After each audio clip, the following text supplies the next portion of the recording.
Hello, I am Dr. Mary Jo Ruggieri. I'm a holistic health professional. And welcome to Staying Well with Dr. Mary Jo. Our topic today is why herbs? The interesting things about herbs is that it is such an old science. It's one of the traditional sciences and traditional medicines on this planet. Today we have Letitia Bunge with us, who is an herbalist, and she is working as an herbal education. She is interning with some of our master herbalists in our school. And we're going to talk about different aspects of herbs. And I think that we really have a new movement coming in medicine and healthcare because the most sought after information is about aromatherapies, or about herbal medicine.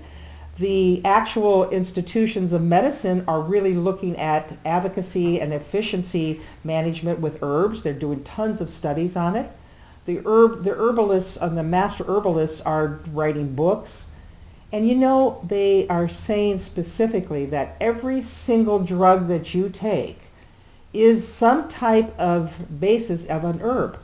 And it's interesting because I hear different philosophies on this. But you have, for an example, a medication that they take something out of a plant. When you take it out of the plant, in the plant it's the whole process. It does something and then it counters it. So there's lots of information on herbal medicine, and today Letitia is going to talk to us a little bit about some of the issues with digestive herbs and tons of things that we can do. I have a quote that I love and I'm going to share with you before we turn it over to Letitia, and it's from Emerson, and he says, quote, "A weed is an herb whose virtues have yet to be discovered." So Letitia, share with us. Herbal medicine is huge. Yes, and what I find sad is that we have to ask why herbs. Because originally, herbs are just plants. That's it. Yes. Originally, we had a relationship with plants and nature, and we've lost it. And plants were our original food to nourish as well as our medicine. It was very natural. So what I'm hearing you say is that in all of our medicine, in the past, Ayurvedic medicine, Chinese medicine, which still today, 85% of the world uses some type of holistic type of medicine, they're all herbal based. Plants heal. There's not a condition that we have, and this is what I am actually reading some of the profound information, that there's not a condition that we have on this planet, whether it's animals or us or humans, that there is not an herb or a plant that has some type of beneficial properties behind it. Which is the way it was created. And then we've lost our relationship with that, and we've turned to things for a quick fix.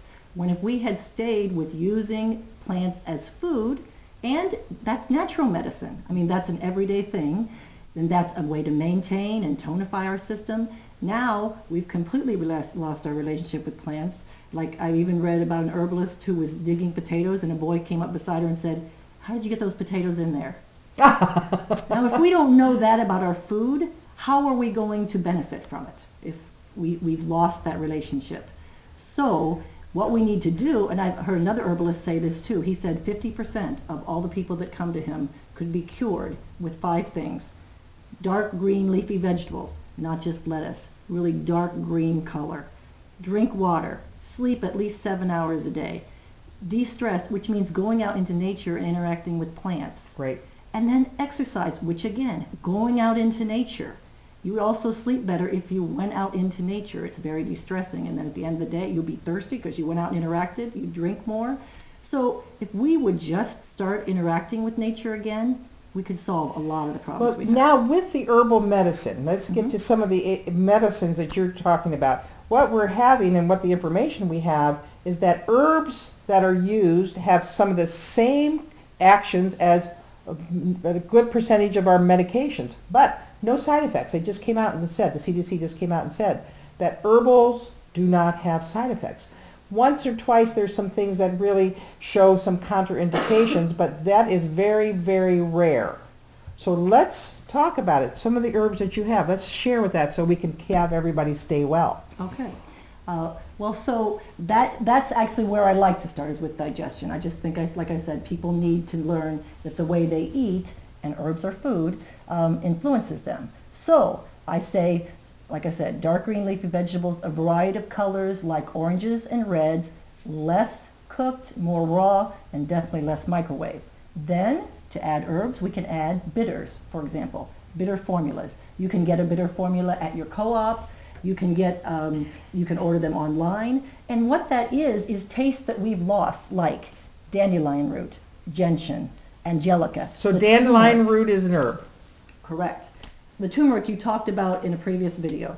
Those are bitter tastes that we have lost, other countries still use, therefore we can't stimulate our digestive system. It's a natural way to stimulate that. There's even sprays you can put in your mouth, bitter sprays. They naturally So list three of them. You have dandelion. Dandelion root, Dandelion root. specifically the root, gentian, and angelica. Even artichoke, also another bitter. Turmeric, like you said. Those are all bitters, and you can get formulations. You can also formulate your own. So, another simple thing for digestion is add lemon juice or vinegar to water. Very good, simple lemon juice. And it is, again, a bitter taste, and it helps stimulate your digestion. I had a woman who had IBS, and I told her many herbs to use. The one thing she still does and has solved all her problems is lemon juice. Lemon juice and water. Real lemon, Right. not the bottled. And then another good digestive herb that helps the digestion of bile, the production of bile, is garlic. I mean, how simple. It helps raw garlic. Use that. And then it also is very good for curing colds. Now, you can add herbal teas. See, that's another thing I want to mention about herbals. People think, because they're so used to medicines, that they need to go get an herbal pill.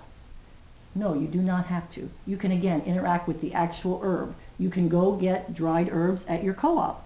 Use them for teas. Teas have become more popular, but people are still using the bags of black tea, when you can actually now go get something like ginger root tea. Yes. You can get the ginger root, dried ginger root, and it has to be decocted, meaning boiled really low for about 20 minutes. Very, very good for digestion. So is catnip. So is chamomile. Very good, very soothing. Catnip, safe enough for Now, children. how is somebody who, again, staying well means that we may not be herbalists. It's good to find a good herbalist if you need it, but if someone, even, there's so much out there about herbals. Now, I know that we have tinctures and that our herbalist has specific tinctures that she blends, like Healthy Cell. We have some that are called Free at Last for endocrine balancing. We have some that are called Liver Lover for liver things. So basically, to make it simple for the consumer, it would be easy just to have a list of digestive herbs and so on. So basically, how does somebody who doesn't know a lot about that find an herb? Okay, well, you can definitely look up digestive herbs online. Yeah. You can come here. I mean, you can talk to an herbalist. The nice thing about talking to an herbalist is I would just like to stress that they treat the person who has the condition, not the condition the person has. So when we are talking about combining more than one herb in a tea or more than one herb in a tincture, the whole purpose is, tinctures are a little stronger than teas, that's the distinction. The purpose is to treat more than one thing, to use the synergistics of herbs to treat the person. And that's another thing. You can definitely try, especially something like teas, you can try on your own combinations, but it also helps to talk to an herbalist because she can give you a perspective rather than just say, maybe this is good for me. She can help you find where it's coming from, where the issue stems from, and then you can proceed from there. So basically, as we are doing our information on staying well, what I'm hearing you say is so powerful, because when you spend money on going to a doctor, and it's very important if you need that kind of chronic and critical care, but there are also other options for us, and herbal medicine is huge. It works, it's effective, it's plant-based, it has very, if any, side effects, and generally you can go into a store, people always say, I don't know what to do, I don't know what to get, and I don't know how to get it. So the whole idea too is that we have enough, we are educating herbalists, and we're educating people who are knowledgeable about the basics of herbs that can help you. So there's a whole nother avenue of healthcare that's coming with herbs. If you could list the top 3 or 4 herbs that you would use daily, what would they be? Like, I know your overall digestion, like, ginger, garlic. I mean, everyone's now... Definitely garlic. Everyone is studying garlic. You can even use it to cure walking pneumonia. Yeah. If you eat 5 and 6 cloves raw a day. Yes. definitely garlic. I like ginger or cinnamon for digestion. I use that every day in a tea. Ginger, cinnamon, and Right. lemons, fresh lemons in it. Definitely, I use a lemon. Yes, and then also I like as like chamomile. I like that as not just for digestion, but also for the calming properties. It's very Right. calming. It helps with stress. So as we bring you different series on our staying well, one of the areas that I think we have to be empowered in and educated, if we're going to stay well and if we're going to really try to work with prevention, try to work with the less invasive therapies, herbal, why herbal is because it works and it's effective. So I thank you for being with us, and thank you, Letitia, and stay well. Try herbs.